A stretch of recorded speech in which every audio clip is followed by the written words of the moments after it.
بسم اللہ الرحمن الرحیم۔ السلام علیکم ورحمۃ اللہ وبرکاتہ۔ یا اللہ ہماری اور ہمارے پریوار کی مغفرت فرما، آمین۔ آئیے تو دینا چاہیے، چھوٹا ہو یا بڑا ہو۔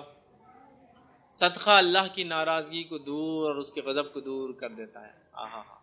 اس کے تو بڑے فائدے ہیں، میں تو کچھ ہی رکھ رہا ہوں آپ کے سامنے، سنیے۔ نبی اکرم صلی اللہ علیہ وسلم فرماتے ہیں، ٹھیک ہے، انس بن مالک رضی اللہ عنہ کے راوی وہ کہتے ہیں، آپ صلی اللہ علیہ وسلم نے فرمایا کہ صدقہ رب کے غضب کو دور کر دیتا ہے۔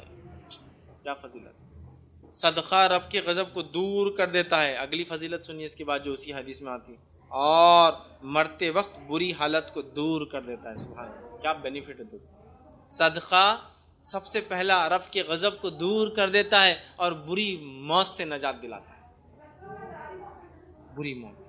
بری موت سے مراد یہ نہیں ہے کہ ہمیشہ کہ جو موت آئی وہ کیسی آئی ہو۔ بری موت سے مراد یہ کہ وہ جب مرا ہو تو فرشتوں کی بشارت لے کر مرا ہو، مطلب فرشتوں کے وارننگز یا دھمکیاں لے کر نہیں مرا ہو، کیونکہ فرشتے جب آتے ہیں بری شکلوں میں آتے ہیں، جو گناہگار ہوتا ہے اور دھمکیاں دیتے ہیں، اس کو وارننگ دیتے ہیں، اور نیک لوگوں کو بشارت دے دیتے ہیں۔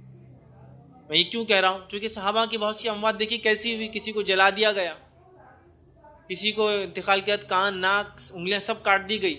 یہ بری موت نہیں ہے، لیکن جب فرشتے آئے ہوں گے ان کو لینے تو بشارتوں کے ساتھ آیا، بچ گئے بری موت سے۔ یہ ہر بار وہ جیسا کوئی ایکسیڈنٹ ہوا تو ابھی نہیں ایکسیڈنٹ بری موت ہے، نہیں، ہارٹ اٹیک نہیں، بری موت نہیں۔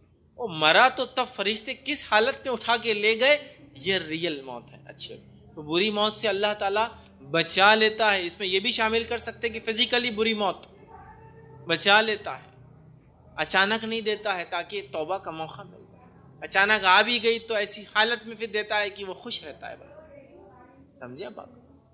بری موت سے نجات دلاتا ہے صدقہ، معمولی چیز نہیں ہے یہ۔ انویسٹمنٹ آخرت کا ہی نہیں ہے، دنیا کے فائدے بھی دے کے جاتا ہے۔